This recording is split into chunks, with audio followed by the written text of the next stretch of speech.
जब भगवान शिव ने मगरमच्छ बनकर ली माता पार्वती की परीक्षा। माता पार्वती शिवजी को पति रूप में प्राप्त करने के लिए घोर तप कर रही थी।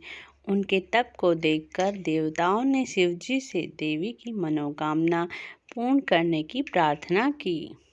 शिवजी ने पार्वती जी की परीक्षा लेने सप्तऋषि को भेजा। सप्तऋषियों ने शिवजी के सैकड़ों अवगुण गिनाए, पर पार्वती जी को महादेव के अलावा किसी और से विवाह मंजूर न था। विवाह से पहले सभी वर अपनी भावी पत्नी को लेकर आश्वस्त होना चाहते हैं, इसलिए शिवजी ने स्वयं भी पार्वती की परीक्षा लेने की ठानी। भगवान शंकर प्रकट हुए और पार्वती को वरदान देकर अंतर्धान हुए। इतने में जहाँ वह तप कर रही थी, वहीं पास में तालाब में मगरमच्छ ने एक लड़के को पकड़ लिया। लड़का जान बचाने के लिए चिल्लाने लगा। पार्वती जी से उस बच्चे की चीख सुनी न गई। द्रवित होकर वह तालाब पर पहुंची। देखती है कि मगरमच्छ लड़के को तालाब के अंदर खींचकर ले जा रहा है। लड़के ने देवी को देखकर कहा, मेरी न तो माँ है, न बाप, न कोई मित्र। माता, आप मेरी रक्षा करें। पार्वती जी ने कहा, हे ग्रह, इस लड़की को छोड़ दो। मगरमच्छ बोला, दिन के छठे पहर में जो मुझे मिलता है उसे अपना आहार समझकर स्वीकार करना मेरा नियम है। ब्रह्मदेव ने दिन के छठे पहर इस लड़के को भेजा है, मैं इसे क्यों छोड़ दूं? पार्वती जी ने विनती की, तुम इसे छोड़ दो, बदले में तुम्हें जो चाहिए वह मुझे कहो। मगरमच्छ बोला, एक ही शर्त पर मैं इसे छोड़ सकता हूँ।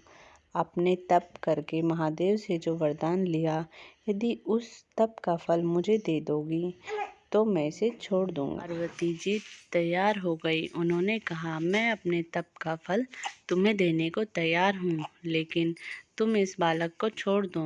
मगरमच्छ ने समझाया, सोच लो देवी, जोश में आकर संकल्प मत करो। हजारों वर्ष तप करके तुमने यह तप पाया है, वह देवताओं के लिए भी संभव नहीं। उसका सारा फल इस बालक के प्राणों के बदले चला जाएगा। पार्वती जी ने कहा, मेरा निश्चय पक्का है, मैं तुम्हें अपने तप का फल देती हूँ, तुम इसका जीवन दे दो।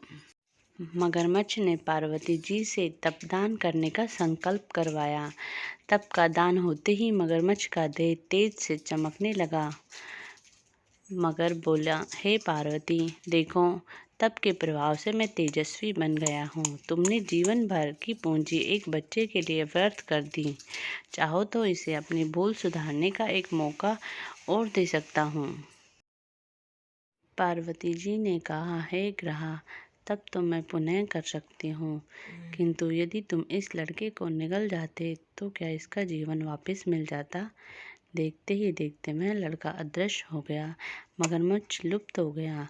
पार्वती जी ने विचार किया, मैं तप तो दान कर दिया है, अब पुनः तप आरंभ करती हूँ। पार्वती ने फिर से तप करने का संकल्प लिया। भगवान सदाशिव फिर से प्रकट होकर बोले, पार्वती, भला अब क्यों तप कर रही हो? पार्वती जी ने कहा, प्रभु, मैंने अपने तप का फल दान कर दिया है। आपको पति रूप में पाने के संकल्प के लिए फिर से वैसा ही घोर तप कर आपको प्रसन्न करूंगी। महादेव बोले, मगरमच्छ और लड़के दोनों रूपों में मैं ही था। तुम्हारा चित्त प्राणी मात्र में अपने सुख दुख का अनुभव करता है या नहीं, इसकी परीक्षा लेने को मैंने यह लीला रची। अनेक रूपों में देखने वाला मैं एक ही हूँ। मैं अनेक शरीरों से अलग निर्विकार हूँ। तुमने अपना तप मुझे ही दिया है, इसलिए अब और तप करने की जरूरत नहीं। देवी ने महादेव को प्रणाम कर प्रसन्न मन से विदा किया।